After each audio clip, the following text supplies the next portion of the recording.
8 AM metro. Basic గా ఇది Bollywood movie అయినా కూడా మన తెలుగు నవల అందమైన జీవితం నుండి ఇన్స్పైర్ అయి తీశారంట. నాకైతే ఆ నవల గురించి తెలీదు, అలానే చదవలేదు కూడా. నవల ఎలా ఉన్నా మూవీ మాత్రం నాకైతే చాలా నచ్చింది గైస్. లాపటాల ఏడిస్ తర్వాత మళ్ళీ ఒక ఫీల్ గుడ్ మూవీ చూసిన ఫీల్ అయితే వచ్చింది. మూవీ మొత్తం కామ్ అండ్ పీస్ఫుల్ గా ఉంటూనే ఎండింగ్ కి వచ్చేసరికి మనల్ని ఎమోషనల్ గా టచ్ చేస్తుంది. నాకైతే మూవీ చూస్తున్నట్టు అసలు అనిపించలేదు, ఒక నవల చదువుతున్న ఫీల్ అయితే వచ్చింది. బేసిక్ స్టోరీ ఏంటంటే ఐరావతి అండ్ ప్రీతం అనే ఇద్దరి మధ్య ఈ మూవీ రన్ అవుతూ ఉంటుంది. ఐరావతి అండ్ ప్రీతం మ్యారేజ్ అయిన ఇద్దరు ఒక అన్ఎక్స్పెక్టెడ్ సిచ్యువేషన్ లో హైదరాబాద్ మెట్రోలో కలుసుకుంటారు. ఆ తర్వాత వాళ్ళ జర్నీ ఎలా ముందుకు వెళ్ళింది, డిఫరెంట్ ప్రాబ్లమ్స్ తో ఉన్న ఇద్దరి లైఫ్ ని మళ్ళీ రీడిస్కవర్ ఎలా చేసుకున్నారు అనేది remaining part of the story. Movie start అవడంతోనే ఐరావతి అండ్ ప్రీతం ఇద్దరు ఇంటర్వ్యూ ఫాస్ట్ గా జరిగిపోతాయి. నాకెందుకో మూవీస్ చాలా స్లోగా ఉన్నా, మెలో డ్రామా ఎక్కువగా ఉన్నా నచ్చవు. ఈ మూవీ కూడా అలానే ఉంటుందేమో అని ఎక్స్పెక్ట్ చేశా, బట్ జెన్యూన్ గా చాలా బాగుంది. బేసిక్ గా నవల్ అడాప్టేషన్ అంటే ఆ మూవీస్ కొంచెం స్లోగానే ఉంటాయి. ఈ మూవీ కూడా స్లో పేస్ లోనే స్టార్ట్ అవుతుంది, బట్ వన్స్ వాళ్ళు మెట్రోలో మీట్ అయ్యాక మూవీ ఇంట్రెస్టింగ్ అండ్ ఎంగేజింగ్ గా ఉంటుంది.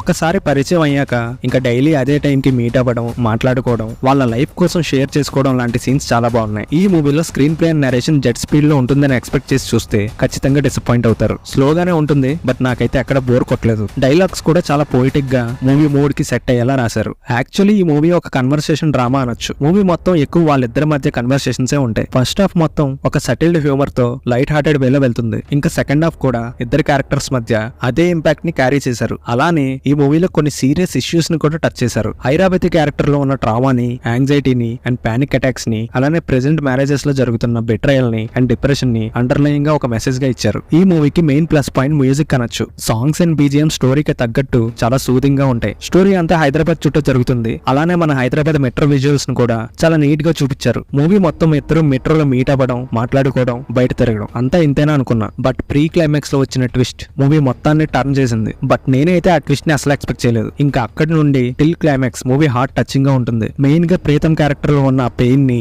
మెంటల్ స్ట్రగుల్ ని రియలిస్టిక్ వేలో ప్రెజెంట్ చేశారు. క్లైమాక్స్ కూడా ఒక మంచి మెసేజ్ తో ఎమోషనల్ గా ఎండ్ చేశారు. పర్ఫార్మెన్సెస్ వైజ్ ప్రీతం రోల్ చేసిన గుల్షన్ తన బెస్ట్ ఇచ్చారు. మెయిన్ గా లాస్ట్ 30 minutes జీవించేశాడు. ఐరావతి రోల్ చేసిన సయామి తన క్యారెక్టర్ అందరికీ కనెక్ట్ అయ్యేలా యాక్ట్ చేశారు. ఇంకా అదర్ కాస్ట్ అంతా బానే చేశారు. సినిమాటోగ్రఫీ చాలా బాగుంది. మ్యూజిక్ చాలా సౌల్ఫుల్ గా, సూదింగ్ గా ఉంది. ఎడిటింగ్ అండ్ స్క్రీన్ ప్లే కూడా బాగుంది. మన తెలుగులో మలేషియా మూవీ డైరెక్ట్ చేసిన డైరెక్టర్ రాజ్కొండ ఈ మూవీని డైరెక్ట్ చేశారు. తెలుగు డైరెక్టర్ అయినా కూడా తెలుగులో ఎందుకు రిలీజ్ చేయలేదో నాకైతే అర్థం కాలేదు, బట్ ఒక ఫీల్ గుడ్ మూవీ అయితే ఇచ్చారు. ఫైనల్ గా నాకైతే మూవీ చాలా బాగా నచ్చింది. అందరికీ ఈ మూవీ ఒకేలా కనెక్ట్ అవ్వకపోవచ్చు. లంచ్ బాక్స్ మూవీ మీకు కనెక్ట్ అయితే ఈ మూవీ కూడా 100% కనెక్ట్ అవుతుంది. నేనైతే 100% ఈ మూవీని రికమెండ్ చేస్తాను. Don't miss it. ఇంకా ఈ మూవీపై మీ ఒపీనియన్ ని కమెంట్ బాక్స్ లో కమెంట్ చేయండి. ఈ వీడియో కనుక మీకు నచ్చినట్టయితే please like, share and subscribe. Thank you.